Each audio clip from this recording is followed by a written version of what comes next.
Hi friends, welcome back to my channel. ఈ స్టోరీకి writer SNMR Sridhar గారండి. శ్రీధర్ గారి అన్ని స్టోరీస్ కి కాపీరైట్స్ వర్తిస్తాయి. ఆయన పర్మిషన్ లేకుండా యూట్యూబ్ లోనే కాదు మరి ఇతర సోషల్ మీడియా నెట్వర్క్ లో కూడా ఆయన స్టోరీస్ ని అప్లోడ్ చేయడానికి వీల్లేదు.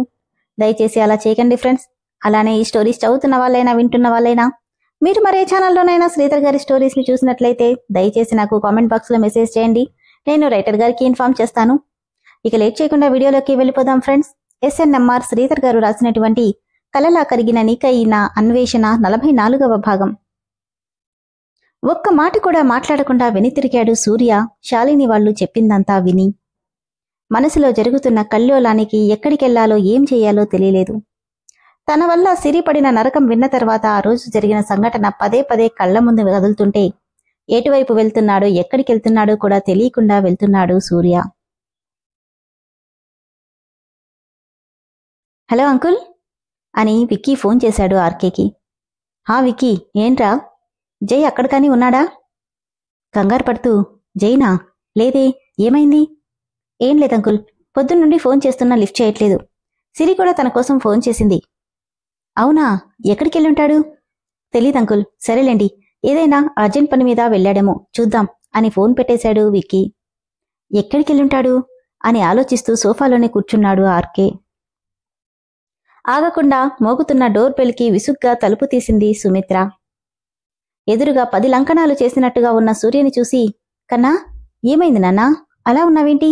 ఒంట్లో బాలేదా అని అడుగుతుంటే ఒక్క మాట కూడా మాట్లాడకుండా కనీసం తన వైపు కూడా చూడకుండా లోపలికి అడుగులేశాడు. వీళ్ల మాటలకి లోపలున్న ఆర్కే, రూంలో చదువుకుంటున్న గీత కూడా బయటకొచ్చారు. జై, ఎక్కడికెళ్ళావురా? విక్కీ కూడా కాల్ చేశాడు అంటూనే తన ముఖంలోకి చూసిన ఆర్కే, ఏమైంది కన్నా, అలా ఉన్నావేంటి అని కంగారుగా అడిగాడు. ఒక్కసారిగా డాడ్ అంటూ ఆయన్ని హత్తుకుపోయాడు సూర్య. సుమిత్ర కంగారుగా, ఏమైంది కన్నా అని బాధపడుతూ అడిగితే ఒక్క మాట కూడా మాట్లాడట్లేదు. ఏమైందిరా, నాన్నకి చెప్పు, మనిద్దరం ఫ్రెండ్స్ కదా నాన్నా అంటూ లాలనగా అడిగాడు ఆర్కే. డాడ్, ఆ అమ్మాయి ఎవరో తెలిసింది డాడ్ అనగానే ముగ్గురు ఒక్కసారిగా షాక్ అయ్యారు. ఏంటి, తెలిసిందా? ఎవరా అమ్మాయి అని అడిగాడు ఆర్కే. చెప్పు నాన్నా, ఎవరా అమ్మాయి? 2 ఏళ్ల నుండి తిండి నిద్ర మానేసి మరీ తన కోసం ఎదురు చూస్తున్నావు అంది సుమిత్ర.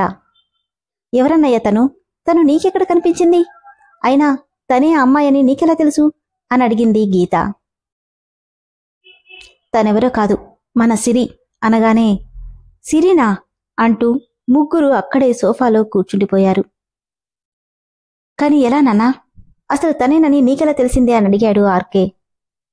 జేబులో ఉన్న చైన్ తీసి చూపించి, ఇదిగో, ఇదే తెలిసేలా చేసింది అని జరిగిందంతా చెప్పాడు. పాపం డాడ్, సిరి కేవలం నా వల్లే తనిలా తయారైంది. నా వల్లే ఎప్పుడూ నవ్వుతూ తుల్లుతూ ఉండే తను ఇలా మందు, సిగరెట్లు, చివరికి డ్రగ్స్కు కూడా ఎడిక్ట్ అయిపోయింది. ఎందుకు డాడ్ నేనిలా చేశాను? ఛీ, నా మీద నాకే అసహ్యమేస్తుంది. సిరి ఫేస్ చేసిన సిచ్యుయేషన్స్ వాళ్ళు చెప్తుంటే నేనా ఒక ఆడపిల్లని ఇంత దారుణంగా రేప్ చేసింది అనిపిస్తుంది. సిరిని ఫస్ట్ టైం చూసినప్పటి నుండి ఎందుకో తెలియని అటాచ్మెంట్ కనిపించేది డాడ్. అదేంటో అనుకున్నాను, కానీ ఆ అమ్మాయి సిరి అయ్యుంటుందని కల్లో కూడా ఊహించలేదు. పాపం డాడ్, నా వల్ల ఎంత సఫర్ అయిందో చెప్పుకోవడానికి తల్లి లేదు. ఎవరో ఎందుకు చేశారో కూడా తెలీదు. ఇదంతా కేవలం నా వల్లే కదా అని బాధపడుతూ తలలో నొప్పి మొదలయ్యేసరికి అమ్మా అంటూ తల పట్టుకున్నాడు సూర్య.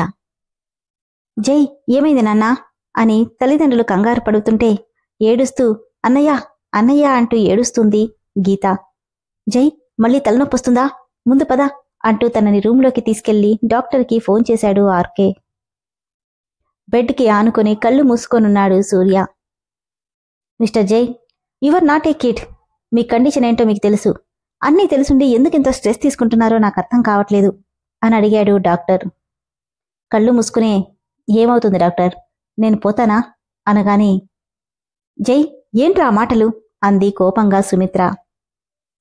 నోనో సూర్య, అలాంటిదేమీ లేదు. కానీ రికవర్ అవ్వడానికి కొంచెం టైం పడుతుంది. మీరు మీ బ్రెయిన్కి ఎంత రిలాక్సేషన్ ఇస్తే అంత మంచిది అని డాక్టర్ అంటుంటే విరక్తిగా నవ్వి ఊరుకున్నాడు సూర్య. డాక్టర్, ఇప్పుడు వాడికి? మిస్టర్ ఆర్కే, తన తలకి ఆయన గాయం వల్ల పూర్తిగా చనిపోయి బతికాడని చెప్పాలి మీ అబ్బాయి. ఇన్ఫాక్ట్ తను బతుకుతాడన్న నమ్మకం ఎవ్వరికీ కూడా లేదు. కానీ తను బతికాడంటే అది కేవలం మిరాకిల్ అనే చెప్పాలి. సూర్య మెదడులో బతకాలన్న గట్టి పట్టుదల అతన్ని బతికించింది. అలాంటప్పుడు తను ఎంత కేరింగ్గా ఉండాలి? బ్రెయిన్కి ఎంత రిలాక్సేషన్ ఇస్తే అంత మంచిది. ఈ 2 ఏళ్లలో తనిలా అవ్వడం కేవలం రెండోసారంతే. తనెంత స్ట్రెస్ ఫీల్ అవుతున్నాడో ఆలోచించండి అన్నాడు డాక్టర్. ఇంకా ఎన్ని రోజులిలా డాక్టర్? అది తన చేతుల్లోనే ఉంది ఆర్కే. దీనికి మెడిసిన్స్ కూడా అవసరం లేదు. జస్ట్ తన మైండ్ మీద తనకి కంట్రోల్ ఉంటే చాలు అని చెప్పి వెళ్ళిపోయాడు డాక్టర్. ఏంటి జై ఇది? విన్నావుగా డాక్టర్ ఏ మాటలు? ఎంత స్ట్రాంగ్ మెంటాలిటీ నీది. నువ్విలా బాధపడ్డమేంట్రా అన్నాడు ఆర్కే. ఎంత బలవంతుడైనా ఏదో ఒక క్షణంలో బలహీనపడతాడు డాడ్. సిరి విషయంలో నేను కూడా అంతేనేమో. అప్పటికే అక్కడికి వచ్చేశారు విక్కీ వాళ్లంతా. సూర్య, నువ్వెంతసేపు సిరి నీవల్లే ఇలా అయిందంటున్నావు, కానీ నీవల్లే తనిప్పుడు మామూలుగా తయారైంది.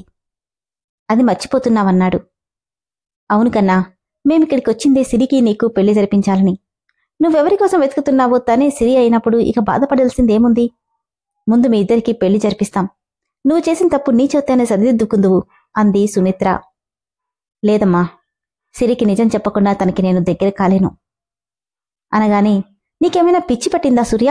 నిజం తెలిస్తే తను నిన్ను యాక్సెప్ట్ చేస్తుందనుకుంటున్నావా అని అడిగింది అను. చెయ్యదు. మరే ధైర్యంతో చెప్తానంటున్నావురా? మా మాట విను. అదొక పీడకలలా మర్చిపోయి తనతో కొత్త జీవితాన్ని ప్రారంభించు అంది ప్రియా. విరక్తిగా నవ్వి, నాకంతా తెలుసు కాబట్టి నేను పీడకలలా మర్చిపోతాను ప్రియా. మరి సిరి తనంత ఈజీగా దాన్ని మర్చిపోలేదు. కాని తను పూర్తిగా మారిపోయింది సూర్య.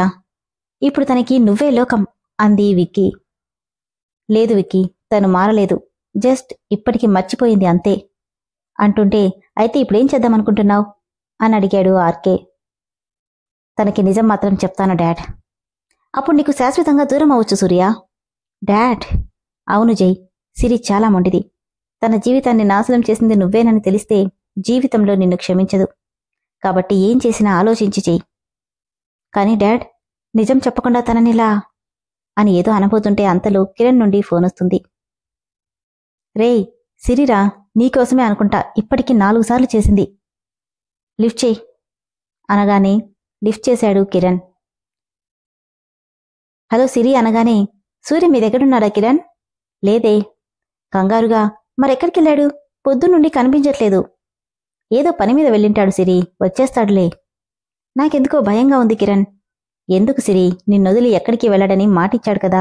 వస్తాడులే, భయపడకు అని చెప్పి ఫోన్ పెట్టేశాడు. చూసావా జై, నీ మీద తన పంచప్రాణాలు పెట్టుకుంది. ఇప్పుడు నువ్వు నిజం చెప్తే నీకు దూరం అవడమే కాదు, మళ్ళీ పాత జీవితానికి అలవాటు పడే ఛాన్స్ ఉంది. ఏం చేసినా ఆలోచించి చేయమని చెప్పింది సుమిత్ర. డాడ్, సూర్య మళ్ళీ ఎక్కడికెళ్ళాడు అంటుంది విశ్వనాథ్తో సిరి. వచ్చేస్తాడమ్మా, తనేమీ చిన్నపిల్లాడు కాదు కదా, ఏదో పని మీద వెళ్ళుంటాడు. దానికే ఇలా అయిపోతే ఎలా? అది కాదు డాడ్, ఫోన్ కూడా తీసుకెళ్లలేదు. ఇంతలో సిరమ్మ, సార్ వచ్చేశారు అని రాజు అనగానే తలెత్తి చూసిన సిరికి డోర్ దగ్గర నిలబడున్న సూర్య కనిపించాడు. సూర్య అంటూ తన దగ్గరికెళ్ళి, ఎక్కడికెళ్ళావు సూర్య? పొద్దున్నుండి నీకోసం ఎంతలా వెయిట్ చేస్తున్నానో తెలుసా? చెప్పి కూడా వెళ్ళలేదు. నీ ఫ్రెండ్స్కి కూడా ఫోన్ చేశాను అని తన వేలో తను చెప్పుకుపోతుంటే తన మాటలేవి సూర్య చెవులని తాకడం లేదు. తన కళ్ల ముందున్న సిరి తనకి కనిపించట్లేదు. కేవలం 2 ఏళ్ల క్రితం నాకు చాలా నొప్పిగా ఉంది అంటూ కన్నీళ్లు పెట్టుకున్న తన కళ్ళు, తన చేతుల్లో నలిగిపోయిన సిరి శరీరం మాత్రమే గుర్తొస్తుంటే కళ్ళు కూడా ఆర్పకుండా కేవలం తనని మాత్రమే చూస్తున్నాడు సూర్య. ఏమైంది సూర్య, మాట్లాడవేంటి? సన్నగా నవ్వుతూ ముందుకెళ్లి గట్టిగా హగ్ చేసుకున్నాడు. సడన్ గా సూర్య చేసిన పనికి బొమ్మలా బిగుసుకుపోయింది Siri. Love you Siri, love you so much అంటుంటే తను విన్నది నిజమో కాదో అర్థం కానట్టు చూస్తుండిపోయింది సిరి. నీకోసం ఎన్ని రోజులుగా వెయిట్ చేస్తున్నానో తెలుసా?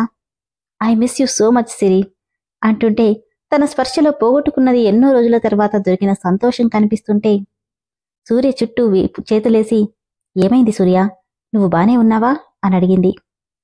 అప్పుడు స్పృహలోకొచ్చి కళ్ళు తుడుచుకొని తనకి దూరం జరిగి, ఏం లేదు సిరి, జస్ట్ నువ్వు నా కోసం టెన్షన్ పడుతుంటే అలా చెప్పాను అంతే అన్నాడు. కాని ఎక్కడికెళ్ళావు? చెప్పి వెళ్ళొచ్చు కదా. తన చెంప మీద నిమురుతూ, ఇక నుండి చెప్పకుండా ఎక్కడికి వెళ్ళను, సరేనా అనడంతో సరేనని తలూపింది సిరి. అమ్మయ్యా, ఆ మాట చెప్పి బతికించావు సూర్య. పొద్దు నుండి ఇల్లు పీకి పందిరేస్తుంది తెలుసా అని విశ్వనాథ్ అనడంతో తన వైపు తిరిగి అవునా అని అడిగాడు. హా, నువ్వేమో చెప్పకుండా వెళ్ళిపోయావు. ఏం చేయను? ఇక నుండి వెళ్ళండిలే, పద టిఫిన్ చేద్దు అనడంతో సరేనంటూ తన చెయ్యి పట్టుకుని వెళ్ళింది సిరి. ఏది ఆ అను అంటూ నోట్లో తినిపిస్తుంటే చిత్రంగా చూస్తూ నేను తింటానులే సూర్య, పర్వాలేదు, ఇక నుండి నేనే పెడతాను. నిజంగానా? నిజంగా నిజం. నీకేం కావాలన్నా నన్ను అడుగు, సరేనా? థ్యాంక్ యూ సూర్య అంటూ గోముగా నోట్లో పెట్టించుకుంటుంటే సూర్య, నువ్వు మరీ చిన్నపిల్లలా ట్రీట్ చేస్తున్నావు తనని. ఇలా అయితే నీ నెత్తినెక్కి కూర్చుంటుంది అన్నాడు విశ్వనాథ్. డాడీ. పర్లేదులేండి మావయ్య, నా సిరినే కదా అన్నాడు సూర్య. సూర్య మాటలు చేతలు కొత్తగా అనిపిస్తుంటే ఏమైంది సూర్య, ఈరోజు కొత్తగా బిహేవ్ చేస్తున్నావు? ఎన్నాళ్ల నుండో వెతుకుతున్న వస్తువు ఇన్నాళ్లకి నా ముందుకొచ్చింది, అందుకే ఈ హ్యాపీనెస్. అవునా, ఇంతకీ ఏంటా వస్తువు అని అడిగితే టైం వచ్చినప్పుడు చెప్తానని చెప్పాడు సూర్య. సూర్య, నువ్వెప్పుడు నాతోనే ఉంటావు కదా? సూర్య, నువ్వెప్పుడు నాతోనే ఉంటావు కదా? ఎప్పుడూ నీతోనే ఉంటాను. నువ్వు పొమ్మన్నా, తిట్టినా, కొట్టినా సరే నీతోనే నా ప్రయాణం. మరి 3 నెలల్లో వెళ్ళిపోతానన్నావు? అస్సలు వెళ్ళను. నవ్వుతూ థ్యాంక్ యూ సో మచ్ సూర్య అంటుంటే ఇక పడుకో అని జోకుడుతూ పడుకోబెట్టి పైకి లేస్తుంటే నిద్దట్లో సూర్య చేతిని గట్టిగా పట్టుకుంది సిరి. ఆ చేతిని అలానే చూస్తుంటే ఎక్కడికి వెళ్ళకు, ఇప్పుడే వచ్చేస్తాను, సరేనా అని పైకి లేవబోతుంటే తన అరచేతిని గట్టిగా పట్టుకుంది సిరి. ఆ చేతిని కష్టంగా వదిలించుకుని వెళ్ళిపోయాడు తను 2 సంవత్సరాల క్రితం. ఆ రోజు తను వదిలిపెట్టిన చేతిని మళ్లీ అందుకోవడానికి 2 సంవత్సరాలు పట్టింది సూర్యకి. ఆ చేతిని పెదవులు కానించుకుంటూ ఇక జీవితంలో దీన్ని వదలను అనుకుని తనని వెనక నుండి గట్టిగా హత్తుకొని పడుకున్నాడు సూర్య. Mid night. గట్టిగా ఉలిక్కిపడి లేచి కూర్చుంది సిరి. సిరి అంటూ పరిగెత్తుకొచ్చాడు సూర్య. ఏమైంది? సూర్యని హత్తుకొని ఏడుస్తుంటే ఏమైందిరా, ఎందుకలా భయపడుతున్నావు? ఏడుస్తుంది తప్ప ఏమీ చెప్పట్లేదు. ఓకే, భయపడకు, నేనిక్కడే ఉన్నాను, నీకేం కాదు. నీకు గుర్తొచ్చేదంతా ఒక పీడకల, అంతే. చూడు, నేను సూర్యని, ఎప్పుడూ నీతోనే ఉంటాను, సరేనా? పడుకో అంటూ తననలానే హత్తుకొని జో కొడుతూ నిద్రపుచ్చాడు సూర్య. సిరి, నా మాటలు వినిపిస్తున్నాయా అని అడుగుతున్నాడు డాక్టర్. హా, ఇప్పుడు చెప్పు, ఉన్నట్టుండి నువ్వెందుకు అంతలా భయపడుతున్నావు? నీకేం తెలుస్తుంది అని హిప్నోస్కోపీ ద్వారా అడుగుతున్నాడు. ఎవ్వరూ కనిపించరు, ఎవరో ఒక అతని మాటలు మాత్రమే వినిపిస్తున్నాయి. ఏం మాటలవి? లైఫ్లో మర్చిపోలేని సుఖాన్నిచ్చావు.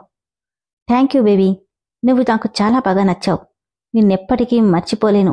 నీతో పొందిన థ్రిల్ నా లైఫ్లో ఎక్కడా పొందలేనేమో అన్న మాటలు హిప్నోటిజంలో సిరి చెప్తుంటే పక్కనే ఉన్న సూర్య కళ్ళల్లో నీళ్లు తిరుగుతున్నాయి.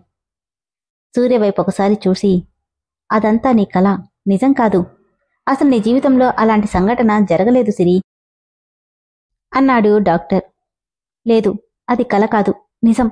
నా జీవితాన్ని చిన్నాభిన్నం చేసిన నిజం అంటూ ఏడుస్తూ డిప్రెషన్లోకి వెళ్తుంటే okay cool baby, don't be excited, relax అంటూ నిద్రలోకి పంపించాడు డాక్టర్. సూర్య, దీనికి ఎలా రియాక్ట్ అవ్వాలో కూడా నాకు అర్థం కావట్లేదు అన్నాడు ఆ డాక్టర్.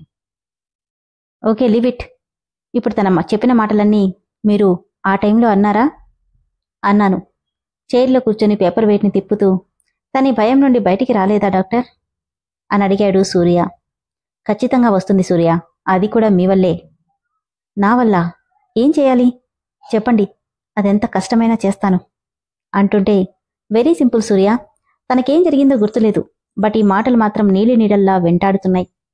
సో అలాంటి సిచ్యుయేషన్ జరగలేదు అన్నట్టుగా తనని మోల్డ్ చేసి ఆ ఇన్సిడెంట్ని మరుగున పడేలా చేయాలి, అంతే. కానీ ఎలా? జనరల్గా ఆడవాళ్ళకి సెక్స్ అన్నా ఫస్ట్ నైట్ అన్నా భయం ఉంటుంది. సిరి కూడా అంతే. అన్ఫార్చునేట్లీ ఆ టైంలో మీరు మాట్లాడిన మాటలు, తర్వాత తను తీసుకున్న పెయిన్, ఇవన్నీ తను ఇంతలా భయపడ్డానికి రీజన్. అందుకే అలా అసలు జరగలేదని తెలిసేలా చేయండి. ఆటోమేటిక్గా ఆ బ్యాడ్ ఇన్సిడెంట్ మరుగున పడిపోతుంది. కానీ అదెలా సాధ్యం డాక్టర్? పబ్స్కి బార్లకి అలవాటు పడిన తనని 2 నెలల్లో మామూలు మనిషిని చేశారు. ఇది అలానే ట్రై చేయండి, డెఫినెట్గా తన భయాన్ని మర్చిపోతుంది. అది మీకొక్కడికే సాధ్యం కూడా అనడంతో ఆలోచనలో పడ్డాడు సూర్య. కొత్త డిజైన్స్ని చెక్ చేస్తుంది సిరి. ఇంతలో సూర్య పిలవడంతో ఏంటి సూర్య అంటూ తన దగ్గరికి వచ్చింది. నిన్నొకటి అడగాలి, ఇస్తావా? అడుగు సూర్య. వెనుక వైపు ఉంచిన రెడ్ రోజెస్ బుక్కేని తన చేతికిస్తూ I love you Siri, love you so much, నన్ను పెళ్లి చేసుకుంటావా అనగానే వింటున్న సిరి అప్పుడే లోపలికొచ్చిన సూర్య ఫ్రెండ్స్ అంతా ఏం విన్నారో అర్థం కాక బిగుసుకుపోయారు. ఫ్రెండ్స్, జరిగిందేంతో షాలు ప్రవీణ్ ద్వారా ఒకవైపు నుంచి తెలిసింది. మరి సూర్య వైపు నుండి ఏం జరిగిందో తొందరలోనే తెలుస్తుంది. అదేంటో తదుపరి ఎపిసోడ్లో తెలుసుకుందాం.